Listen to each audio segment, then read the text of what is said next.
সাইদি সাহেব চলে গেছে, বাংলার ভাগ মামুনুল হক চলে যাবে। এইভাবে হক্কানি আলেমরা জেল জরিমানা হামলা মামলার শিকার হবে, আর নাস্তিকেরা হাতে তালি দিয়ে দূর থেকে বানরের মতো হাসাহাসি করে বলবে মুসলমানের গুড়া কেটে শেষ করে দিছি, মুসলমান কোনোদিন মাথা উঁচা করে দাঁড়াইতে পারবে না। ঠিক কিনা?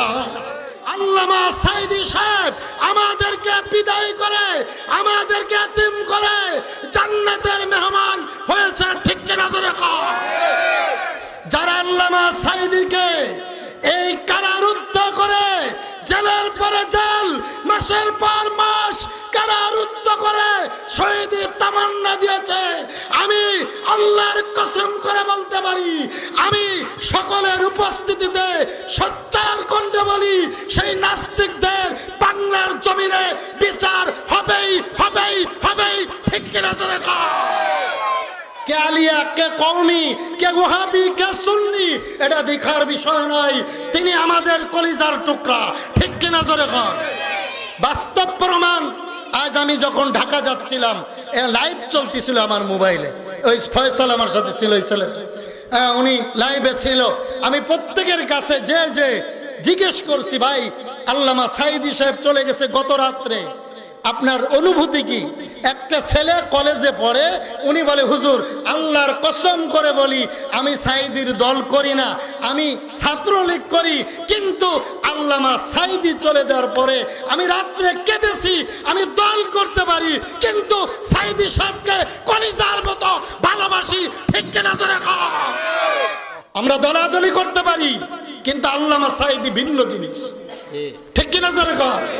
সারসিনার পিসা ভিন্ন জিনিস, চরমনা আড়াইবাড়ি উজানি বানিয়াপাড়ার হুজুরেরা ভিন্ন জিনিস। আমাদের তরিকা আমাদের ভিন্ন থাকতে পারে, কেউ কিয়াম করে, কেউ করে না, কেউ ওহাবি, কেউ আলিয়া, কেউ সুন্নি হতে পারে, কিন্তু ইমানের জন্য, কোরআনের জন্য, ইসলামের জন্য আমরা এক। যারা কোরআনে আঘাত করবে, আলেমদেরকে আঘাত করবে, তাদেরকে জুতা দিয়ে সাইদ করে বাংলাদেশ থেকে ভারতে পাঠাতে হবে। তাতে যদি জীবন দিতে হয়, কারা কারা রাজি হাত তুলে একবার দেখাতে হবে। আল্লামা সাইদি আর আসবে? আর আসবে? বলেন আসবে? আল্লামা সাইদি আসবে? আমি সাইদির দল করি না, আমি ভালোবাসি, ওনার তাফসিরকে ভালোবাসি। হ্যাঁ, আল্লামা সাইদিকে আমরা অনেকেই ভালোবাসি। ঠিক কিনা? জোরে কন। তার বাস্তব প্রমাণ আজকে আমি দেখলাম যে চরমোনার পীর সাহেব সারা জীবন জামাতের বিরোধিতা করছে, কিন্তু আজ দেখলাম চরমোনার পীর সাহেব ফয়জুল করিম ফুফায় ফুফায় কাঁদতেছে, দোয়া করছে। সারসিনার পীর সাহেব দোয়া করে কাঁদছে। সারসিনার পীর সাহেব আজ দোয়া করে তার জন্য কাঁদছে, কারণ আল্লামা সাইদি সেই সারসিনার ছাত্র ছিলেন। উজানির পীর সাহেবরা দোয়া করেছে, বানিয়াপাড়ার পীর সাহেব দোয়া করেছে, প্রত্যেক পীর সাহেবরা দোয়া করে বলছে যে আমাদের তরিকা ভিন্ন হতে পারে, আমি আরেক পীরের মুরিদ হতে পারি, আমি সাইদির দল করি না, কিন্তু হৃদয় থেকে কোরআনের পাখিকে আমি ভালোবাসি। ঠিক কিনা? জোরে কন। ঠিক কিনা? জোরে কন। রসুল বলেছে তোমাদের মাঝে আমি দুইটি জিনিস রেখে যাব। কয়টা? একটা হলো আল্লাহর কোরআন, রসুলের হাদিস। দুইটি জিনিস যদি বুকের সাথে আঁকড়ে ধরতে পারো, তার মানে দুইটা জিনিসের আমল যদি তুমি করতে পারো, তুমি কোনোদিন পথভ্রষ্ট হবে না, তোমার গজব আসবে না, করোনা ভাইরাস আসবে না, সিডার আসবে না, কোনো মুসিবত তোমার কাছে আসবে না। তো প্রথম কথা বলতেছিলাম, ভালোবাসা দোয়া চেয়ে নেওয়ার জিনিস নয়, দোয়া মন থেকেই আসে। বন্ধুরা, তার বাস্তব প্রমাণ গত রাত্রে আল্লামা সাইদি সাহেব চলে গেলেন, কিন্তু কত মানুষ তার জন্য দোয়া করলেন। ঠিক কিনা? জোরে কন।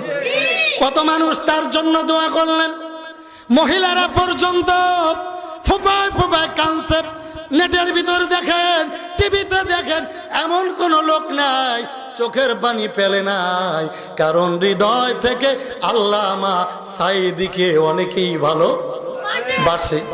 তার দল করে বলে ভালোবাসে না, ব্যক্তি হিসেবে, কোরআনের পাখি হিসেবে, কোরআনের বাণী প্রচার করার কারণে আলেম হিসেবে তার কণ্ঠ ভালো, তার তাফসীর ভালো, তার ব্যবহার ভালো, এই কারণে আল্লামা সাঈদী সাহেবকে অনেক ছাত্রলীগ, অনেক যুবলীগ, অনেক আওয়ামী লীগের লোকও ভালো বাসে না ভাই, বাসে কিনা?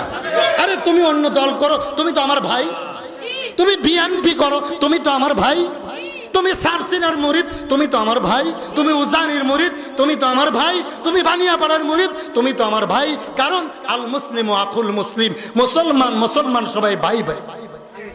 কি কি কি ভাই? কিন্তু আমাদের ভিতর হিংসা, অহংকার, এক হুজুরে ওয়াজ করলে আর এক হুজুরে উঠে জায়গা শোনেই না। আছে না নাই? জোরে কোন আছে না নাই? বন্ধু গভীর মনোযোগ।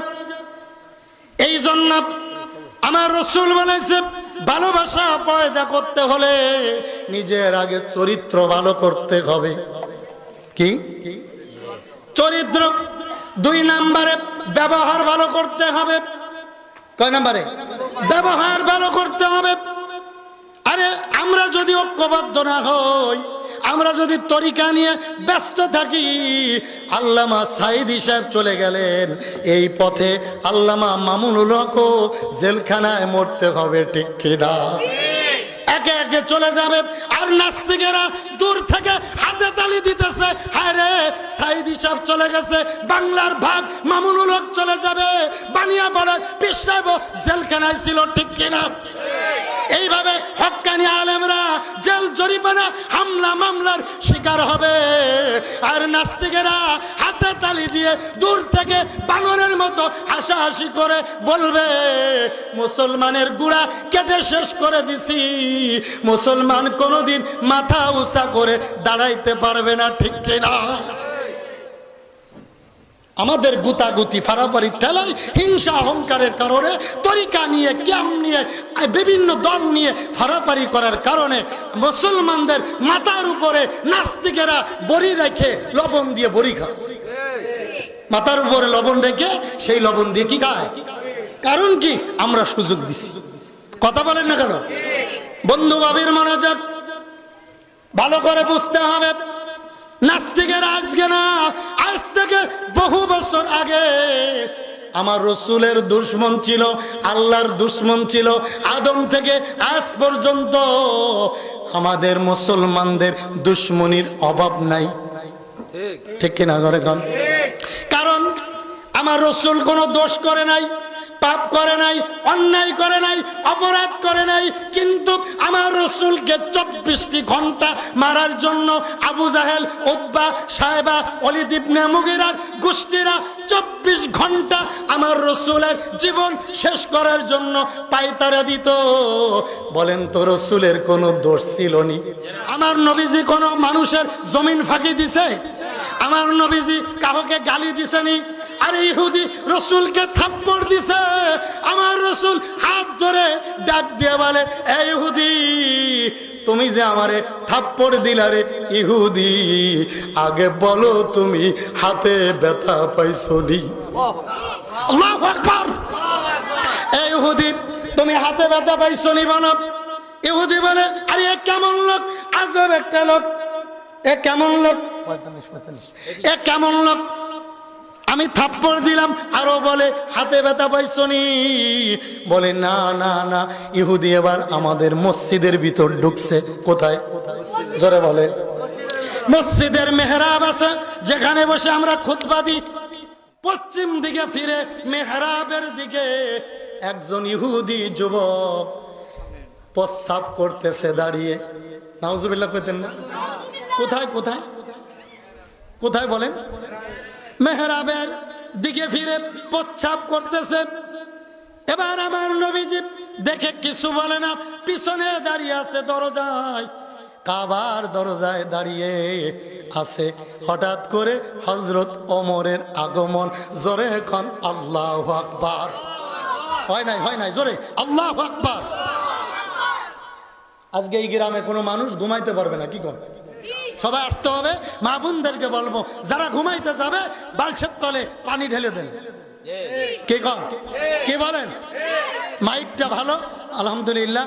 আমি দোয়া করি মাইক এলার আল্লাহ 10টা মেয়ে দিক। কথা কয় না? কয়টা কয়টা কয়টা? আমিন করুন। বন্ধু গভীর মনোযোগ, আমি নেত্রকোনায় মাহফিলে গেলাম গত বছর।